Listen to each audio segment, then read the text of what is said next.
Everyone, अस्सलाम वालेकुम, नमस्ते, सत श्री अकाल एंड जय श्री राम। कैसे हैं आप लोग? आई होप आप लोग बिल्कुल ठीक होंगे और मैं भी बिल्कुल ठीक हूँ। सो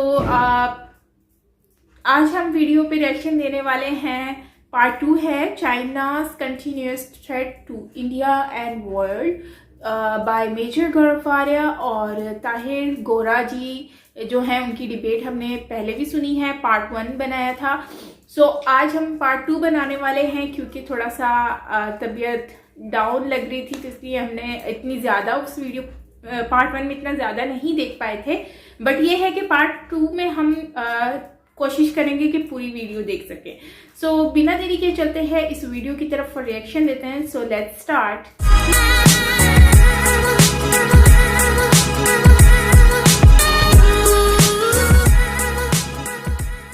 कम्युनिस्ट रजीम में मुश्किल भी है और मुमकिन भी है। मुमकिन इसलिए कि हमें उनके अंदर जो एक अनरेस्ट है आइडियोलॉजी के लेवल पे वो बड़ा वाजे नज़र आता है। उनके डिजिडेंट्स दुनिया भर में बैठे हुए हैं। यहाँ कनाडा में मेरे दोस्त हैं चाइनीज़ डिजिडेंट्स, वो रो रहे हैं। लेकिन चाइना उल्टा दूसरे मुल्कों के अंदर अनरेस्ट क्रिएट करता है। हमारे कनाडा में है, ऑस्ट्रेलिया की मिसालें आपके सामने हैं, अमेरिका में जो कुछ चाइना की लॉबिंग होती है वो आपके सामने है। भारत में जो आप नॉर्थ ईस्ट की जो स्टेट्स हैं वहाँ से लेके इवन मैं तो फार्मर्स प्रोटेस्ट तक आता हूँ। चाइना तो हर जगह इन्वॉल्व है, तो हम उनके यहाँ क्या खड़ा करेंगे? पहले तो ये हमें बताइए कि हम जो वो खड़ा कर रहा है उस खड़ा को कैसे रोक सकते हैं?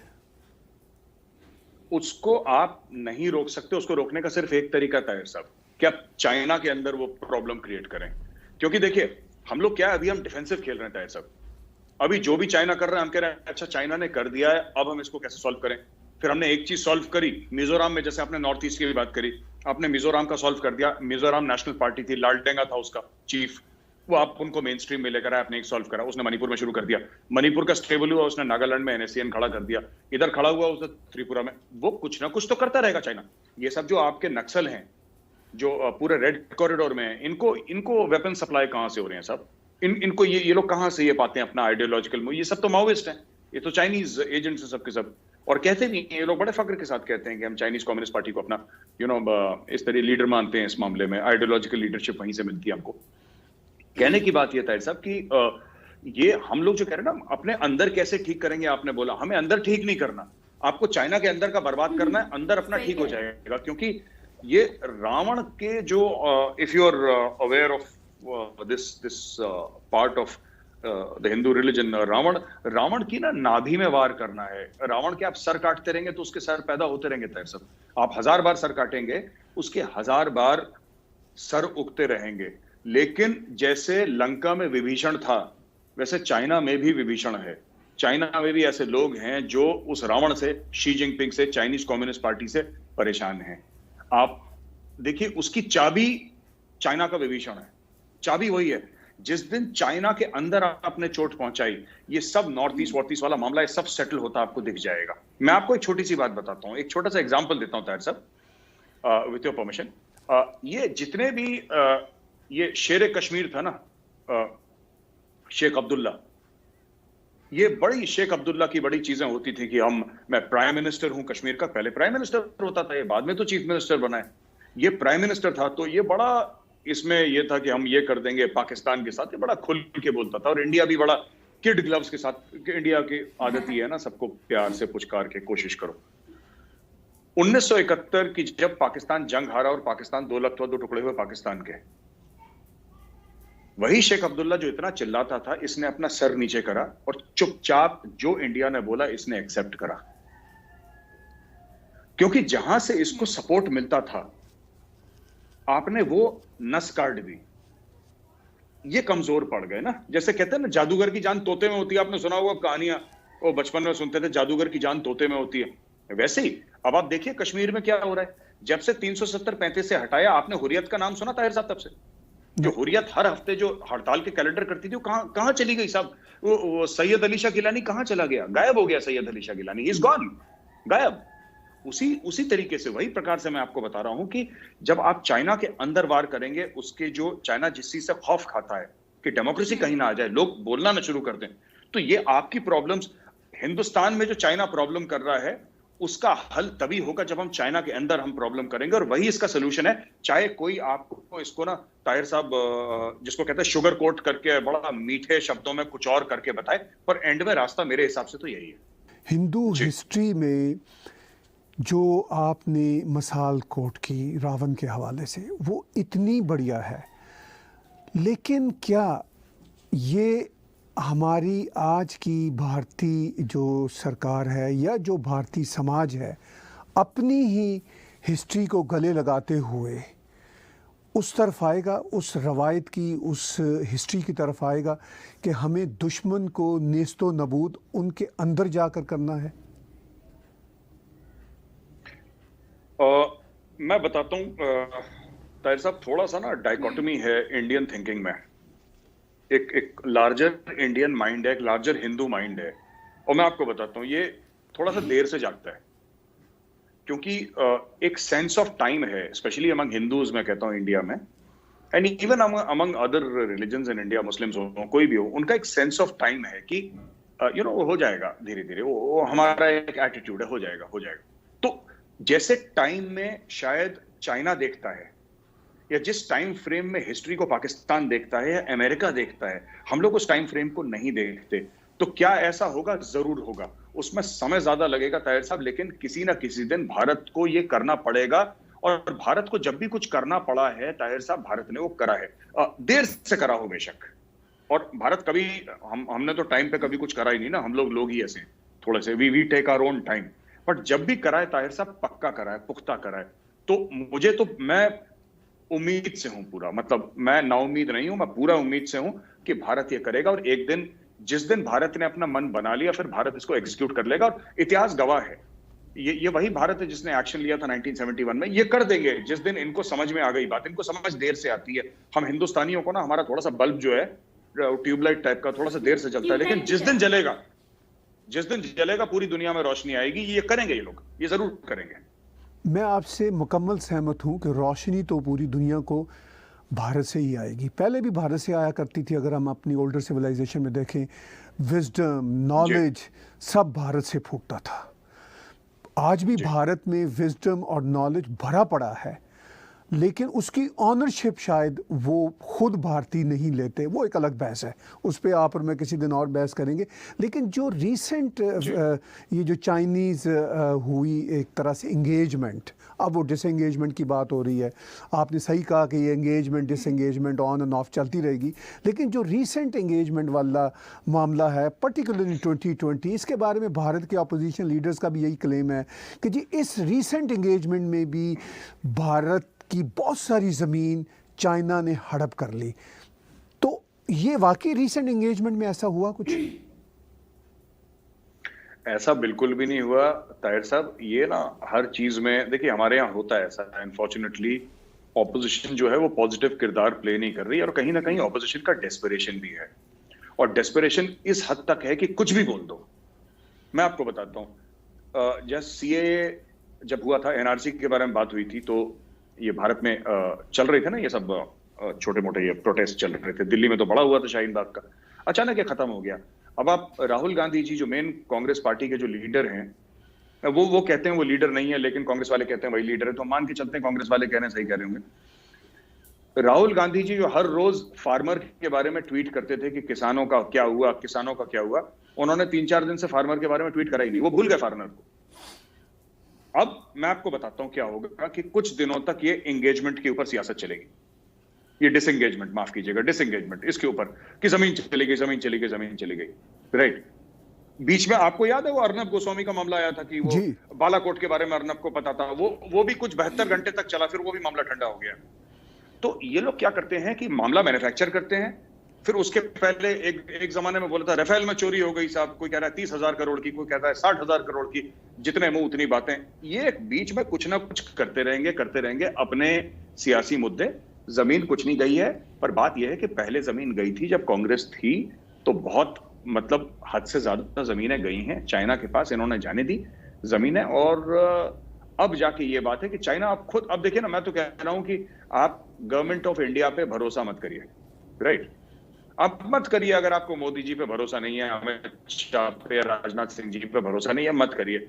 लेकिन जो चाइनीज खुद कह रहे हैं कि हम पीछे हट गए, ये लोग कह रहे हैं कि नहीं चाइना झूठ बोल रहा है, वो और अंदर आ गया। अब आप तो कुछ फिर कह नहीं सकते ना इनको, आप क्या समझा सकते हैं ऐसे लोगों को? चाइना कह रहा है हम विड्रॉ कर रहे हैं, चाइना खुद कह रहा है कि जी हम विड्रॉ कर रहे हैं, चाइना का मिनिस्ट्री ऑफ एक्सटर्नल अफेयर्स कह रहा है कि हम विड्रॉ कर रहे हैं, ये कह रहे हैं नहीं चाइना विड्रॉ नहीं कर रहा है, नहीं विड्रॉ, ये तो अंदर ही आ रहा है और जमीन घेर ली। चाइना कह रहा है यार तुम लोग, हम प्रॉब्लम सॉल्व कर रहे हैं, तुम प्रॉब्लम और बढ़ा रहे हो क्या क्या। तो यही इनकी बात, ये कभी नहीं सुधरने वाले, ये लोग ऐसे ही हैं, नेगेटिव लोग हैं। ये नेगेटिव लोग हैं और भारत की डेमोक्रेसी बहुत ही वाइब्रेंट है, इसमें कोई शक वाली बात नहीं। मैं गौरव भाई आपको बताऊं, हम कनाडा और अमेरिका में रहते हुए मुझे अब ये मानना पड़ेगा कि हम वो फ्रीडम देखते हैं, यानी अब वो हम फ्रीडम को जिस तरह कहते हैं ना, हसरत से देखते हैं, रश्क से देखते हैं कि भारत में खुल के बात हो सकती है, जर्नलिस्ट खुल के बात कर सकते हैं। यहाँ पे आप थोड़ी सी बात करें, एक लॉ सूट आता है कहीं ना कहीं से उड़ता हुआ और वो हज़ारों लाखों डॉलर उस पर लग जाते हैं और बात ही नहीं कर सकते आप। खैर ये भी अपनी जगह पे एक इम्पॉर्टेंट बात है, लेकिन आपको चाइना और अमेरिका का जो माफ़ कीजिए, चाइना और भारत का जो आगे आने वाले समय में रिलेशनशिप कैसा नज़र आता है? इसी तरह की इंगेजमेंट डिसंगेजमेंट ही चलती रहेंगी, या जिस तरह मोदी जी ने कोशिश की थी कि भाई ये बैठ के ट्रेड भी हो, कुछ हम हमसाए हैं, हम एक दूसरे को बदल नहीं सकते, कुछ हम एक दूसरे को समझें, बड़ी पॉपुलेशन के कंट्रीज़ हैं, मिल के चलें, लेकिन वो तो लगता है फेल हो गई। इस कॉन्टेक्स्ट में कैसा लगता है आपको कि ये रिलेशनशिप कैसा चलेगा दो बड़े हमसायों का? मुझे लगता है कि और ख़राब होने वाला है ताहिर साहब। पहली चीज़, जहाँ तक इंडियन आर्मी की बात है, मैंने कई सीनियर ऑफिसर से बात करी है, सर्विंग जनरल से बात करी है, और प्राइवेटली उन जनरल्स ने तो मुझे यही बोला है कि चाइना ने करार तोड़ दिया, चाइना ने भरोसा तोड़ दिया। उन्होंने बोला था कि एक चाइना बड़ा मुल्क है, हम बड़ी इज्जत करते हैं, ये जनरल्स ने बोला, serving generals of the Indian army, कि we have a lot of respect for China as a country, but ये बात भी सच है कि चाइना ने करार तोड़ा है, चाइना ने भरोसा तोड़ा है हमारा, and we will never trust China again, we will not trust China again. हम लोग we will always be on our guard, not that we were not on our guard earlier, ऐसी बात नहीं है, लेकिन पहले हम कहते थे कि ठीक है दोस्त है जिसके साथ हमारे कुछ इख्तलाफात हैं, हमारे कुछ डिफरेंसेस हैं ओपिनियन के, लेकिन अब हम ये समझेंगे कि नहीं, China can not be trusted and China covets our territory, China चाहता है कि हमारी जमीन हथियाए, हम उस सेंस में चाइना को देखेंगे। और मुझे नहीं लगता कि हम जब तक चाइना, ताहिर साहब, या तो चाइना कुछ कमाल कर दे और चाइना कुछ ऐसे स्टेप्स ले जिससे भारत कन्विंस हो जाए, आयरन क्लैड गारंटीज कुछ हो जाए in front of world forum, तब तक तो मुझे नहीं लगता कि रिलेशनशिप दोबारा जाएगी और रिपेयर हो पाएगी जब तक ये नहीं है, क्योंकि अभी मुझे कोई आसार नहीं दिखते।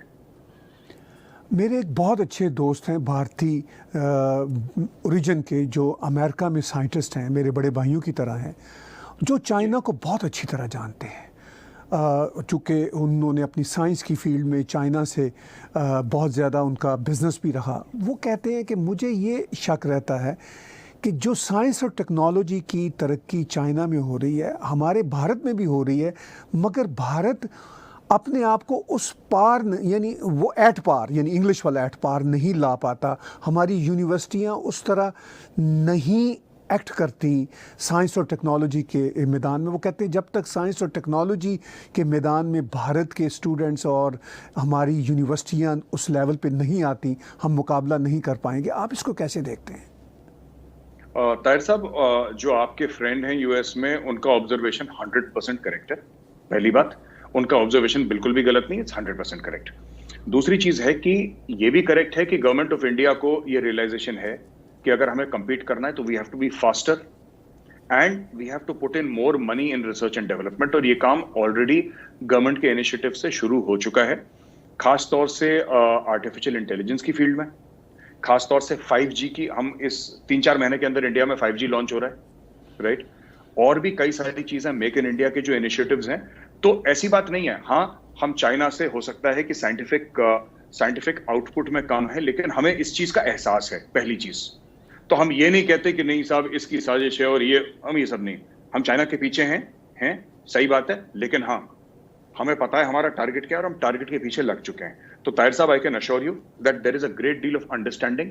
एक तो हमारे जो IITs हैं, we produce the most brilliant engineers in the world, and ये IIT के ही बच्चे हैं जो आगे जाके ये ट्विटर फेसबुक चला रहे हैं, जो कौन कौन सी कंपनी से, तो नाम भी नहीं जानता इनका, ये हमारे आईआईटीज के ही बच्चे हैं जो जाके वहां पे कमाल कर रहे हैं, who make our country so proud. And not just IIT, even Manipal university और भी हमारे काफी इंजीनियरिंग के जो हैं उसमें कमाल का काम कर रहे हैं। तो उनके साथ प्राइवेट इंडस्ट्री पार्टनर कर रही है, उनके साथ काफी लोग पार्टनर कर रहे हैं। And now that wheel has started moving in India and it is moving faster and faster. मैं आपको छोटा सा एक एग्जांपल देता हूं। इसके पहले की कोरोना जो वायरस आया था इंडिया में, तो ताहिर साहब हम तो जो किट्स थे कोरोना के वो तो नहीं बनाते थे, शायद हम सैनिटाइजर भी बेकार सा ही कोई बनाते होंगे। तो इंडिया इसमें, क्योंकि it was always cheaper to import from China, तो चाइना से इंपोर्ट करा, पैसे दिए, चाइना से कंटेनर भर के आया। आप समझ लीजिए कि let us say within a span of 4 to 6 months India has become a leading importer of not only corona virus kits, जो पीपी किट्स थे वो, और भी इक्विपमेंट, वैक्सीन। तो अच्छा, ये सब चीजें तो ऑलरेडी इंडिया में थी। इंडिया का मैं आपको बताता हूं, मैं इंडियन, आपने हिस्ट्री, हिंदू हिस्ट्री के बारे में आपने बात करा, तो जैसे हनुमान जी है ना, हनुमान जी, तो India is like Hanuman ji ना। हनुमान जी को बताना पड़ता था, हनुमान जी को बोलना पड़ता था कि हे हनुमान जी, आप इतने बलवान हैं, आप पहाड़ उठा सकते हैं, तब हनुमान जी को ध्यान आता था, हम बलवानों पहाड़ उठाते थे। तो इंडिया इज लाइक दैट। अभी कोरोना वायरस ने इंडिया को बताया है कि आप वैक्सीन बना सकते हो। उन्होंने ऐसी वैक्सीन बनाई कि 80 देशों को भेज रहे हैं। अगर कोरोना नहीं आता तो ये फिर वैक्सीन की तो खैर बात थी नहीं, लेकिन उस तरीके की चीजें नहीं होती। तो जब इंडिया को करना होता है, इंडिया ने टाइम एंड अगेन प्रूव करा है, इनको थोड़ा सा अगर push in the right direction मिले, जो कि मोदी जी करने की कोशिश कर रहे हैं, हल्का सा अगर पुश मिले Tahir sahab, we have enough talent, we have world beating talent. कोई ये बोले कि सब अमेरिका में ज्यादा टैलेंट है, ये सब नहीं। अमेरिका में तो कॉर्पोरेट कंपनीज तो इंडियन से ज्यादातर चला रहे हैं। सो इनका थोड़ा सा ये है कि just push them in the right direction. अब कोरोना का केस इन पॉइंट है, WHO वाले और जितने भी लोग हैं दुनिया के, कनाडा में जस्टिन ट्रूडो जो है, उसका कल बयान आया था कि about the vaccine and all that. कल उसका भी बयान आया था कि you are this thing that आप प्लीज हमें सो ये कुछ भी कर सकते हैं। ये इसरो ऐसा इदारा है which is sending 100 satellites into space। तो अच्छा, हिंदुस्तान ना बड़ी, ताहिर साहब बड़ी, आप अगली बार इंडिया आए तो please give me the honour and the opportunity of hosting you. आप आए प्लीज, मेरे लिए ऑनर होगा। तो और सर मैं आपको दिखाना चाहूंगा कुछ चीजें, और आपको इतनी मतलब you will find it so interesting, this country is so fascinating, कि IIT दिल्ली है, IIT दिल्ली से 2 किलोमीटर दूर एक गांव है, अंदर जाके वहां पे बंदा उसके पास भैंस है, या 3 किलोमीटर पीछे गांव है, वहां पे भैंस चला रहा है। यहाँ पे 21st सेंचुरी की कटिंग एज रिसर्च हो रही है। इंडिया में कुछ नहीं पता किस कोने में क्या हो रहा है, कौन क्या कर रहा है। somebody is inventing something। अभी भी अंदर के गांव चले जाइए, somebody is still living in the 16th, 17th, 18th century. अगर आप छत्तीसगढ़ के गांव में चले जाइए तो वहां पे कई ऐसे ट्राइबल्स हैं जिन्होंने कभी बस देखी भी नहीं, वो तसव्वुर नहीं कर सकते कि सड़क पे कोई ऐसी गाड़ी, वो अंदर रहते हैं बिल्कुल। जो ट्राइबल कम्युनिटीज हैं हमारी, वो बड़े फास्ट तौर पे आ रही हैं, they are joining the mainstream now. But मैं आपको बता रहा हूँ, it's a very very interesting country. और ये अगर सोच लेते हैं, ये these people are world beaters, मैं इस चीज में कन्विंस्ड हूँ। ये जिस दिन अपना मन बना लेंगे, ये चाइना वाइना ये सबको कोने में लगा के रख देंगे, मैं बता रहा हूँ। इन्होंने अभी करके दिखा दिया, अभी कोरोना वायरस के मामले में इनमें कैपेबिलिटी है। ये कुछ भी कर सकते हैं। इनको थोड़ा सा वो तो जैसे हनुमान जी को बताना पड़ता है ना, तो इंडियंस को भी थोड़ा सा जगाना पड़ता है, देन ये पहाड़ वहाड़ उठा लेते हैं ये लोग फिर उसके बाद। बहुत आपने अच्छी बातें की। आज मेजर गौरव भाई, हमने अपना फोकस रखा चाइना और भारत के जो इश्यूज़ हैं, और उस कॉन्टेक्स्ट में भारत जो एक बाकमाल सिविलाइजेशन है, बाकमाल लोगों का देश है, जिसका मैं भी हिस्सा हूँ, आप भी हिस्सा हैं, हम सबको गर्व होना चाहिए, फ़ख्र होना चाहिए। आखिर में आज के इस टॉक शो में जो कोई ख़ास मैसेज आप देना चाहें, ज़रूर दीजिए। नहीं ताहिर साहब, मैं तो सिर्फ ये कहना चाहता हूँ कि जो लोग हमारे पास्ट की बात करते हैं ना, हमारे सिविलाइजेशन की बात, तो हमें वहाँ से हम अपने हीरोज़ कभी ना भूलें। आई थिंक बड़ी बदकिस्मती है हमारे देश की, सबसे बड़ी बदकिस्मती है कि जो हमारे हीरोज़ थे, जो हमारे पास्ट में जो हमारे लोग थे, भारत तो उन्हीं लोगों ने बनाया ना, जो हमारे हज़ारों साल से हमारे पूर्वज चलते आए। तो हम लोग कहीं ना कहीं भारत की जो ये नस्ल है, वो अपने पूर्वजों को भूल रही है।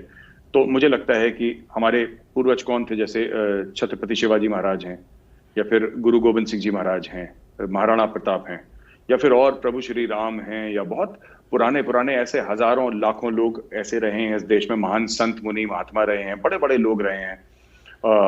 तो अगर हम उनको भी याद करें, क्योंकि they are the soul of Bharat. ये लोग हमारे जिसको कहते हैं कि जो भारत का जो डीएनए है, these people are the DNA of India.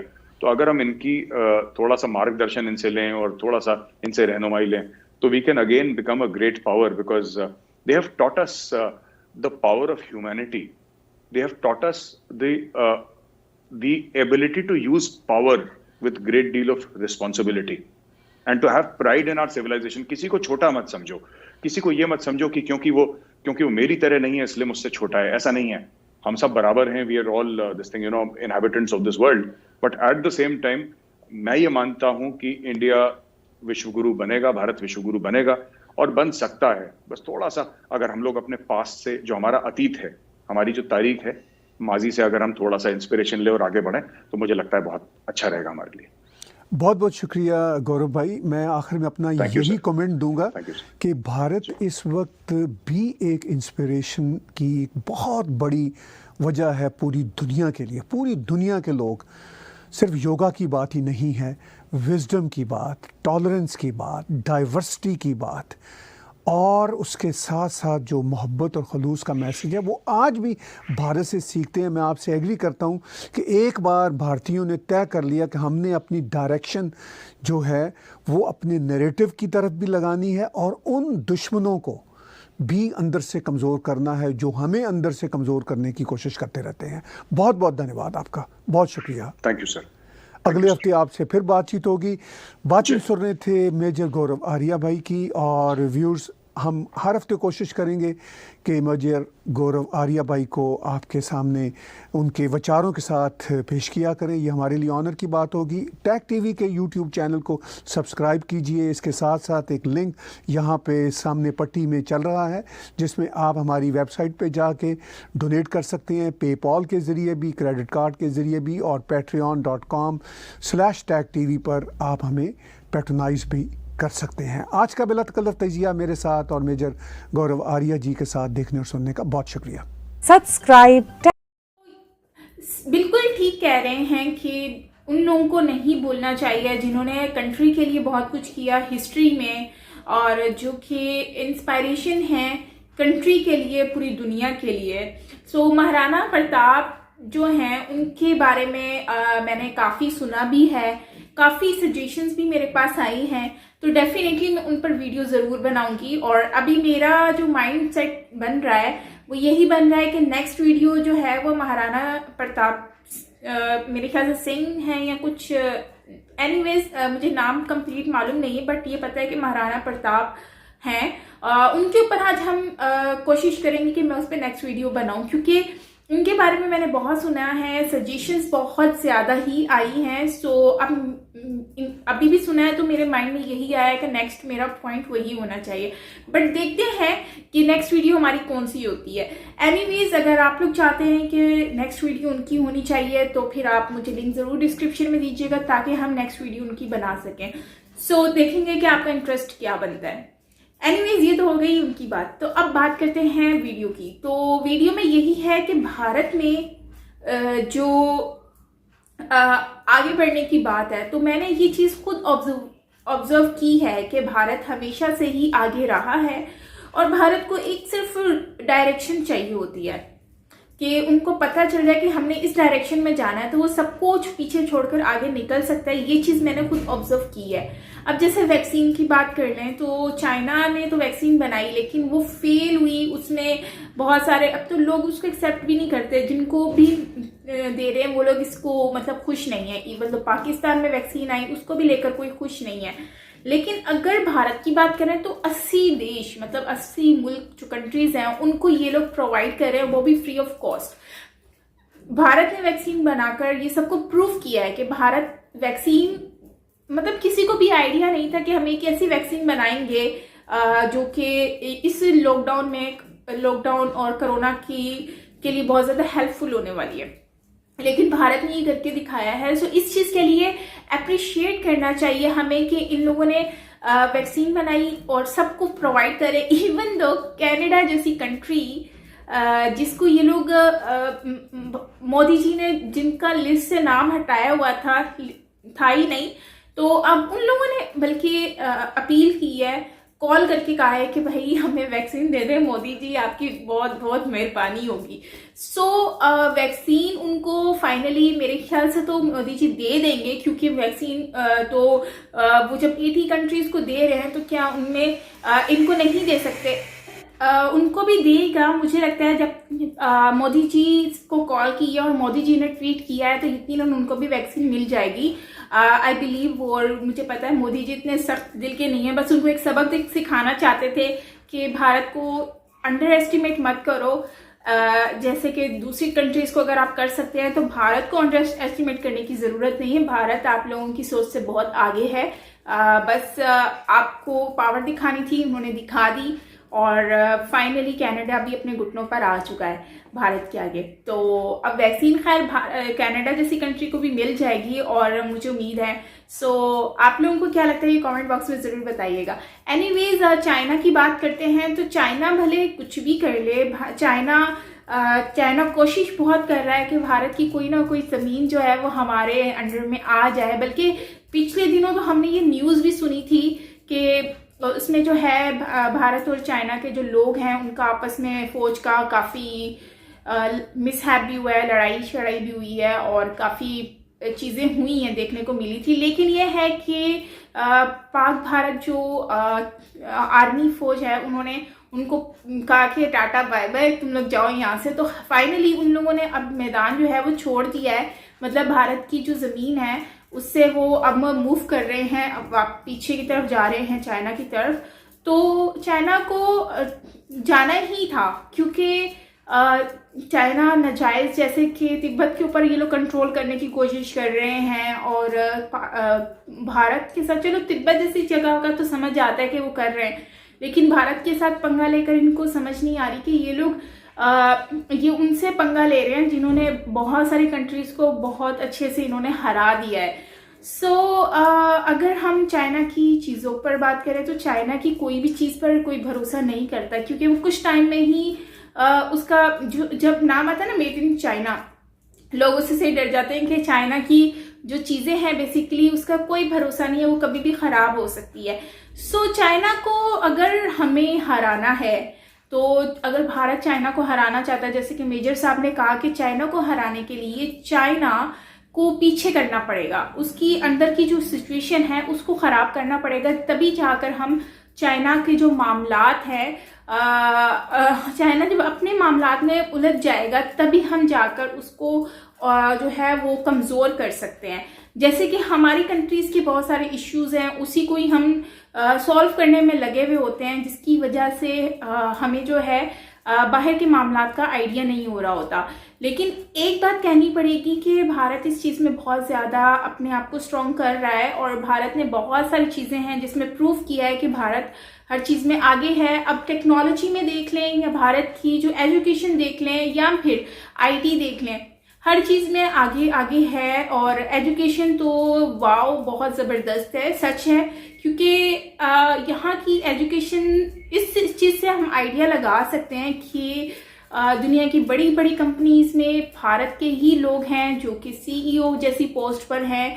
अगर हम बात करते हैं भारत की टेक्नोलॉजी में या फिर जो भी बड़ी बड़ी चीज़ें मैन्युफैक्चरिंग है, वो सारी चीज़ें भारत में ही बन रही होती हैं। और गाड़ियाँ हो गई, कार्स हो गई, ट्रेन्स तक। अब देखें ट्रेन 18 जैसी जो ट्रेन है वो भारत में मैन्युफैक्चर हुई है, इससे बढ़कर और क्या होगा। और इसके अलावा और भी बहुत सारी चीज़ें हैं जो कि भारत अपने आप को साबित कर रहा है कि हाँ हम ये सब कर सकते हैं। सो खैर हर कोई, जैसे मेजर साहब ने कहा कि हर कोई कुछ ना कुछ करने में लगा हुआ है, गांव में, देहातों में या फिर शहरों में, सब ही कुछ ना कुछ कर रहे हैं अपनी कंट्री के लिए, कुछ ना कुछ नई चीज़ें ईजाद कर रहे हैं और वो चीज़ें हमें नज़र भी आती हैं। और यही चीज़ है कि भारत आज जो है वो बहुत ही ज़्यादा आगे निकल रहा है। और आने वाले वक्त में और ज़्यादा आगे निकल जाएगा और लोग इस चीज़ को एक्सेप्ट भी करेंगे, क्योंकि भारत ने जो है वो अभी से ही लोग एक्सेप्ट करना शुरू हो गए हैं। देखिए ना, इतनी पूरी दुनिया भारत के आगे आके खड़ी हुई है और उम्मीदें लगाकर बैठी है। सबको मालूम है कि भारत जैसा देश और इतना बड़ा देश है, जो कंट्री है, इन्होंने हमेशा से ही जो है वो आने वाले वक्त में तो मुझे लगता है कि भारत जो है वो हुक्मरानी करेगा पूरी दुनिया पे। गाइस, ये वीडियो थी हमारी, आई होप आपको अच्छी लगी होगी। अच्छी लगी हो तो प्लीज़ लाइक कीजिएगा और सब्सक्राइब करना बिल्कुल मत भूलिएगा। सो मिलते हैं नेक्स्ट वीडियो के साथ, तब तक के लिए अपना बहुत सारा ख्याल रखिएगा। This is me Saima Pirzada from Karachi, Pakistan. Bye bye, lots of love, bye bye.